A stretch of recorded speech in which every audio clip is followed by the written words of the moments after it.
अस्सलाम वालेकुम दोस्त। अक्सर आपने बिजनेसेस ऐसे देखे हैं कि जिनकी इनपुट रॉ मटेरियल होती है और फिर वो फिनिश प्रोडक्ट बना के आगे वो सेल करते हैं। अब जो वो सेल कर रहे होते हैं वो बेसिकली वो ले नहीं रहे होते और जो ले रहे होते हैं वो उसको डायरेक्ट सेल नहीं कर रहे होते। इन दोनों चीज़ों का फिनिश प्रोडक्ट का और आपके रॉ मटेरियल का या इंग्रेडिएंट्स का आपस में जो रिलेशनशिप बनाना होता है वो आईपीएस सॉफ्टवेयर के अंदर हम उस मॉड्यूल को बोलते हैं रेसिपी मैनेजमेंट सिस्टम। बेसिकली ये सिस्टम है क्या? इसके अंदर हम ये करते हैं कि आपके रॉ मटेरियल को आपके फिनिश प्रोडक्ट के साथ लिंक करते हैं।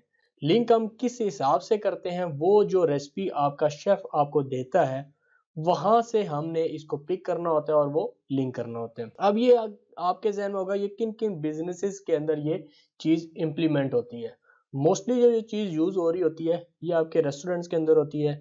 आपके फास्ट फूड हो गया, पिज़्ज़ा हो गया, बेकरी हो गया, स्वीट्स की शॉप हो गया। इन सारी चीज़ों को कैटर करने के लिए हमने सिस्टम के अंदर रेसिपी का फॉर्म होता है जहाँ पे हम हर आइटम को उसके इंग्रेडिएंट्स बता देते हैं कि जब ये एक आइटम सेल हो इसके पीछे कौन कौन से रॉ मटेरियल कितनी मिकदार में लेस होने चाहिए। सपोज करें जैसे एक चिकन कढ़ाई है, आप फ्रंट एंड के ऊपर चिकन कढ़ाई सेल करेंगे, लेकिन सिस्टम क्या करेगा कि जो रॉ मटेरियल है उसको वो कितनी क्वांटिटी में लेस करेगा वो हम सिस्टम को बता देते हैं। अब हम एक मेन्यू लेते हैं, किसी भी एक रेस्टोरेंट का मेन्यू मैं आपको दिखाता हूँ।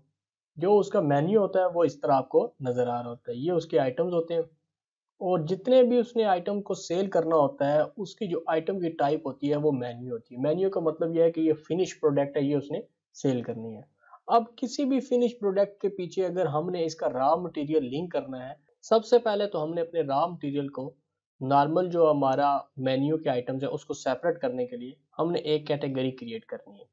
उस कैटेगरी का जो हम कोड रखते हैं वो रखते हैं 51, ताकि 0 से लेके 50 तक आपके जो मेन्यू की कैटेगरीज हैं वो हों और 50 प्लस यानी 51 2 3 वो आपके रॉ मटेरियल के हो। इसलिए हमने 50 का जो है ना स्कोप रखा हुआ है मेन्यू के लिए और 50 से ऊपर आपकी रॉ मटेरियल को।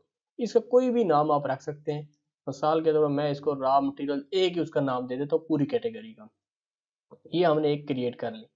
इसके बाद जब हम आइटम फाइल की तरफ आते हैं, आइटम फाइल में हमारे पास अब दो तरह के आइटम्स होंगे। एक होंगे जो हमारे पास फिनिश प्रोडक्ट है और एक वो है जो हमारे पास रॉ मटेरियल है। रॉ मटेरियल के लिए हमने कोडिंग यूज करनी है 51 0001 या 51, कुछ भी आप कोड उसको यूज कर सकते हैं। और यहाँ पे आपने उसका चिकन बोनलेस, अब यहाँ पे हमने लिख दिया। इसके बाद हमने इसको सिस्टम को बताया कि साइज इसका कितना है, ये हम ग्राम्स के अंदर हम लेते हैं, यानी कि 1000 ग्राम केजीज की शक्ल में लेते हैं, इसलिए हमने 1000 ग्राम लिखना है।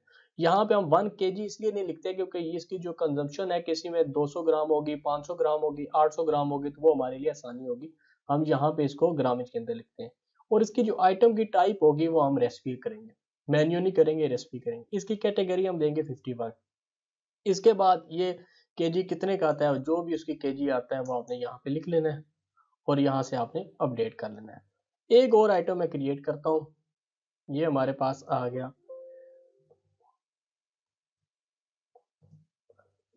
टमाटो, हो गया जी, ये भी है, सारा कुछ सेम है। मिसाल के तौर पर ये आता है हमारे पास 120 और 120, ये अपडेट हो गया।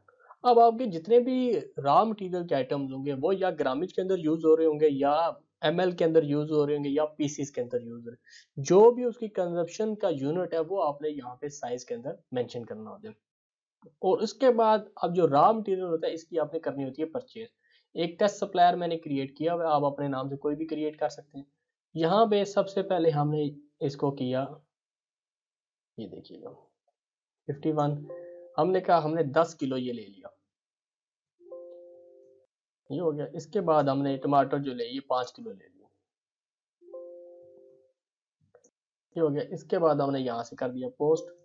अब देखिएगा कि दोनों की हमारे पास की जो स्टॉक की पोजीशन है वो हमारे पास आ गई है, ये 10 आ गया जी। अब हमारे पास एक आइटम है 1001 चिकन कढ़ाई के नाम से, ये हमारे पास मेन्यू का आइटम है। अब इसके अंदर हमने करना ये है कि जब ये आइटम सेल हो इसके पीछे हमारा चिकन बोनलेस कितना सेल होना चाहिए, हमारे पास टमाटर कितना सेल होना चाहिए, हमारे पास ऑयल है, इसके अलावा सॉसेज हैं उस इसके अलावा आपके टिश्यू तक भी हैं जो वो उसकी कंजप्शन कितनी है, मसाला जात की कंजप्शन कितनी है, उसको लिंक करने के लिए हमें जाना है यहाँ पे ट्रांजैक्शन में और रेसिपी के अंदर चिकन कढ़ाई, या चिकन कढ़ाई आ गया। अब इसके अंदर जो कंजप्शन है हमारे पास, हमने इसको बताना है 51। इसकी कंजप्शन कितनी है, हमने कहा 800 ग्राम हमारा चिकन यूज होता है। इसके अलावा हमारे पास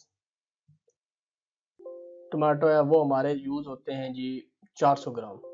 इसको हमने खत्म किया और ये 400 ग्राम का ये हो गया। इसके बाद अब जब भी ये आइटम एक सेल होगा 1001, तो हमारे रॉ मटेरियल में से एक 800 ग्राम और एक 400 ग्राम ये लेस हो जाएगा। हम अब एक बिल बनाते हैं, ये आगे जी। अब इसके अंदर हमारे पास ये देखें चिकन कढ़ाई है, हमने चिकन कढ़ाई के ऊपर होम डिलीवरी कर देते हैं इसको, और चिकन कढ़ाई एक सेल करते हैं। इसके बाद हम यहाँ से 1500 रुपये 1500 लिख के हम जब इसको पेमेंट करते हैं तो ये हमारा बिल प्रिंट हो गया। अब सबसे पहले तो हम ये देखते हैं कि हमारा रॉ मटेरियल लेस हुआ कि नहीं हुआ।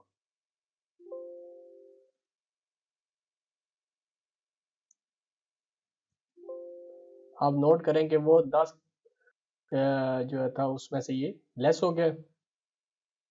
इसी तरह अगर आप ये देखें आज कितनी आपकी रेसिपी के आइटम सेल हुए हैं, तो यहाँ पे क्लिक करें तो वो सिस्टम बता देगा कि ये एक आइटम सेल हुआ है इतना, ये आपका आइटम सेल हुआ है इतना। अब अगर आपने स्टॉक की पोजीशन देखनी हो कि आपका रॉ मटेरियल कितना आपके पास पड़ा हुआ है, तो यहाँ पे आपने इसकी कैटेगरी करनी है 51 और यहाँ से आपने शो का बटन दबा लेना है। ओके करेंगे, सिस्टम बताएगा कि ये आपके पास इतना पड़ा है और ये आपके पास इतना पड़ा है। बेसिकली ये इसकी इंटीग्रेशन, आप मल्टीपल आइटम इसके अंदर है। उम्मीद है दोस्तों कि मेरी ये आपको वीडियो पसंद आई होगी। कमेंट्स के अंदर ज़रूर इसका इजहार कीजिएगा। अल्लाह आपका आमीन नासिर हो। अल्लाह हाफिज़।